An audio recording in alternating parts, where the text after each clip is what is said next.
Hello, I'm pleased to join you today from Sydney, Australia, and I'm going to talk about education and ethics for an AI world. Now, it really is the most exciting time, I think, to be an AI professor like myself. There are some amazing things we can already do with AI. This is an example of an app you can download onto your smartphone that can read signs and simultaneously translate between almost any pair of languages. And what's most amazing about this is that this isn't some application that's running in the cloud. We've made the app smart enough, small enough that it can actually run on the device.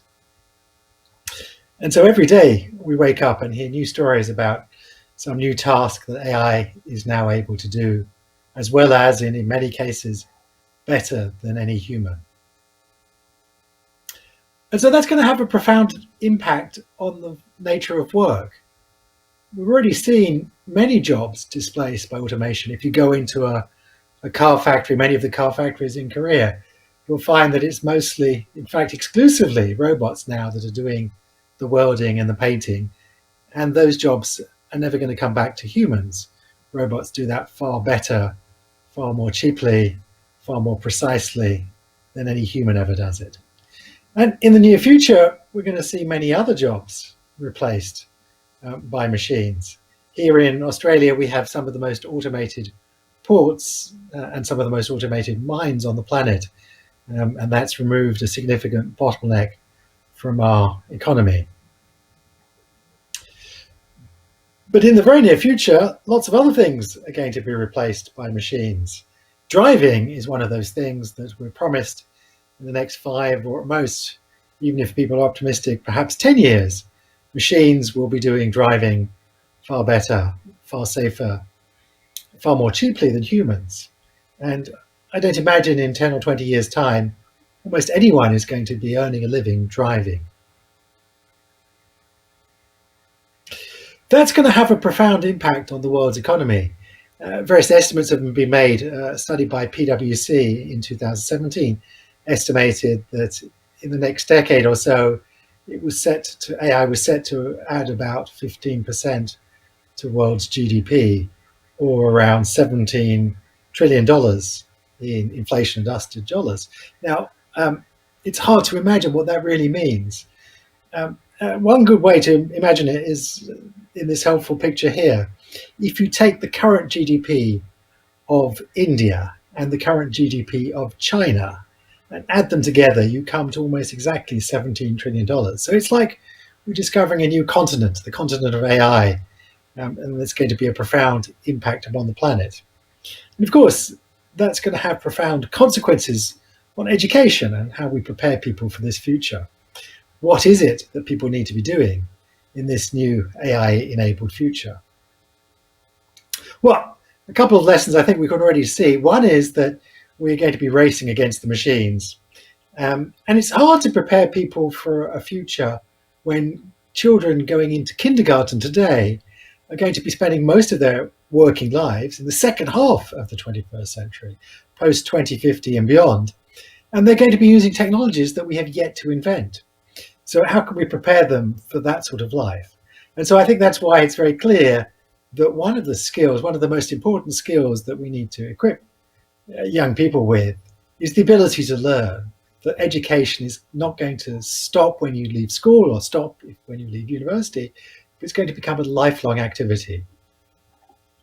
And then the other thing is, well, what are the appropriate skills that we should be teaching? And here I have a useful diagram. It's a triangle of opportunity. And I want to encourage people to be at one of the corners, one of the apexes of the triangle, not be caught in the middle where your jobs are going to be automated. So on the top are jobs for technically minded people like myself. There's a future in inventing the future.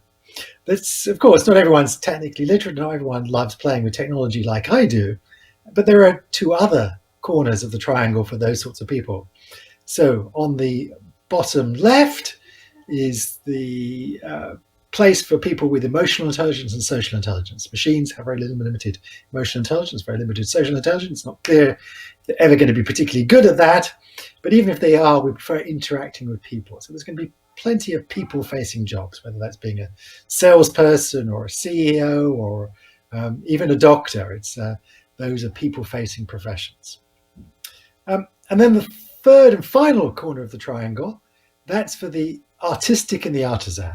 Computers today are not very creative. We are starting to teach computers to be a little creative, and that's an interesting avenue of research. But even if we can build machines to be creative, I don't think we're going to care as much about their creations. They're not going to talk about love and loss and mortality and all the things that are uniquely human. And if we are to believe the economists, things that are handmade, things that are touched by the human hand, are things that are going to be more valuable than the mass-produced things that are made by robots. And in fact, we can already see that in hipster culture. We can already see a great appreciation for artisan bread and handmade cheese and all these sorts of things. So those are the jobs of the future. My talk was in two parts. I also wanted to spend a bit of time talking about ethics. How do we prepare and build machines to deal with that sort of future? And there's a huge amount of discussion. I get rung up by journalists pretty much every day to talk about some latest tech fail and about some latest ethical conundrum that the new technology like AI is throwing up into our lives. Actually, I've come to the realization that we really need little new ethics to deal with this.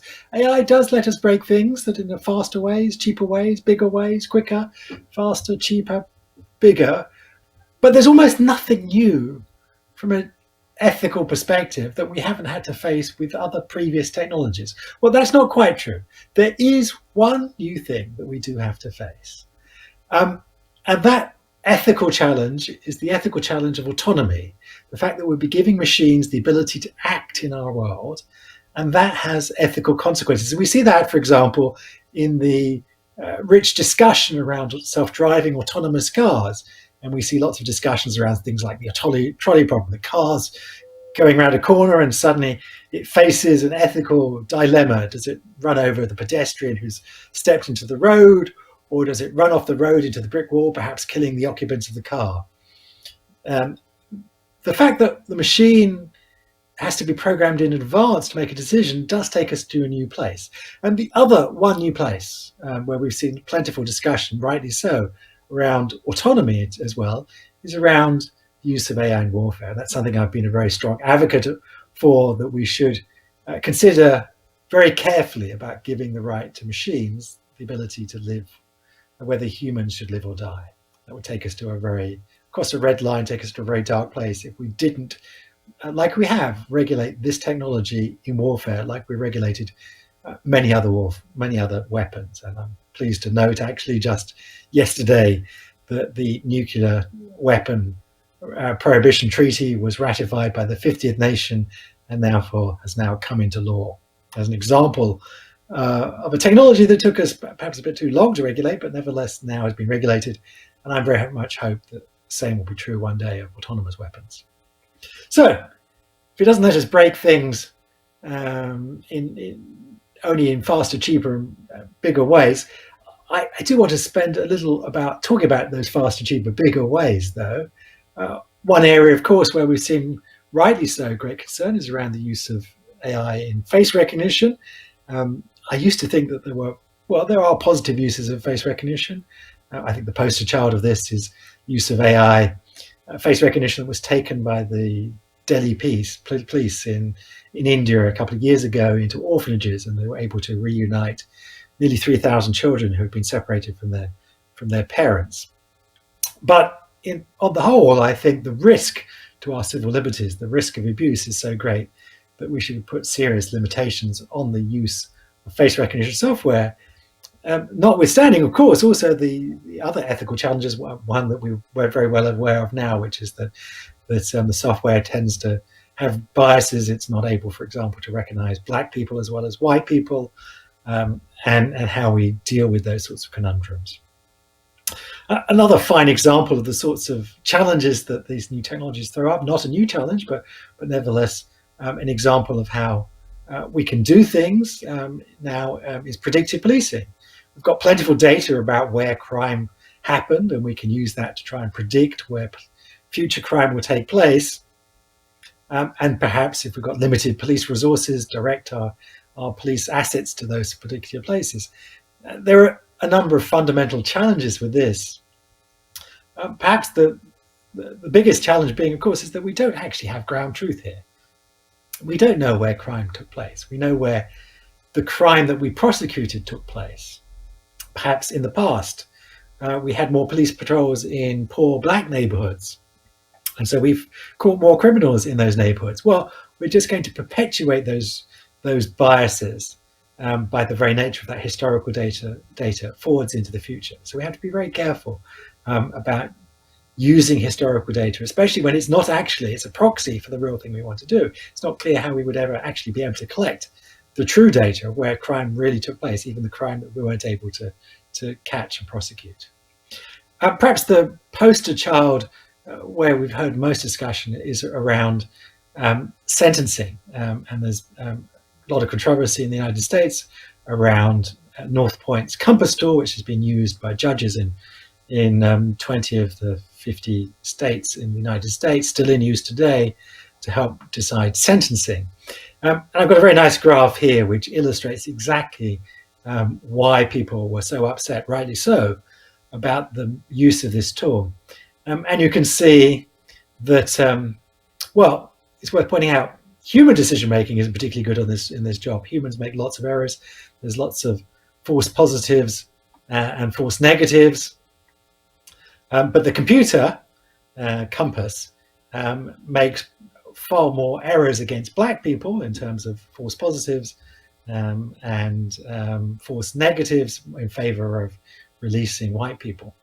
And so we've ended up in a situation where the computer hasn't actually been able to remove the bias. In fact, it's amplified the human bias that we've already seen in the historical data. It's also going to change lots of things. It's going to throw up some really meaty ethical challenges. An example is if we take insurance. Take, for example, car insurance.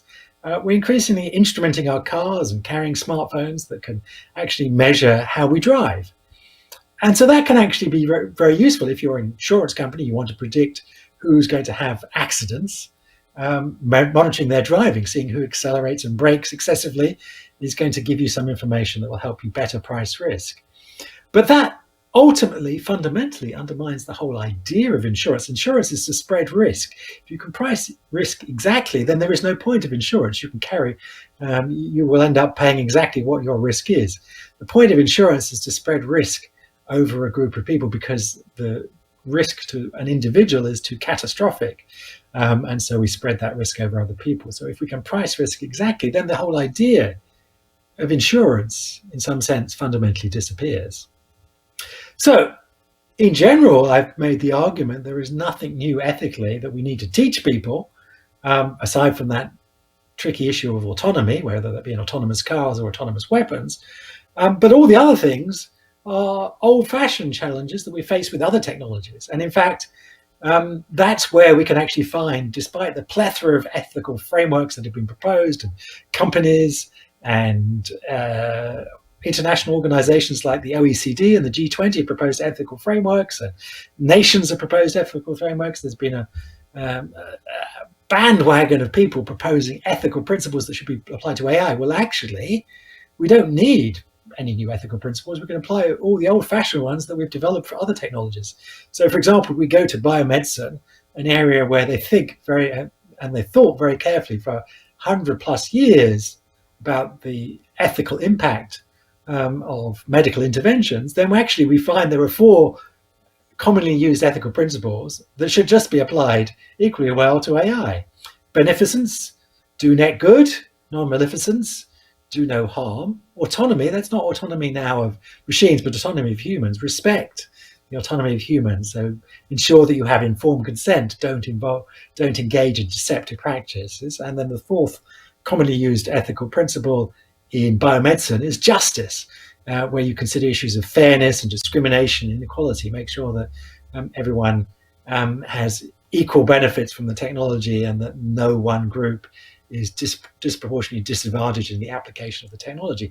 These are all the perfect principles we need to apply to AI. We don't need new ethical principles. They're exactly the ones that biomedicine has given us.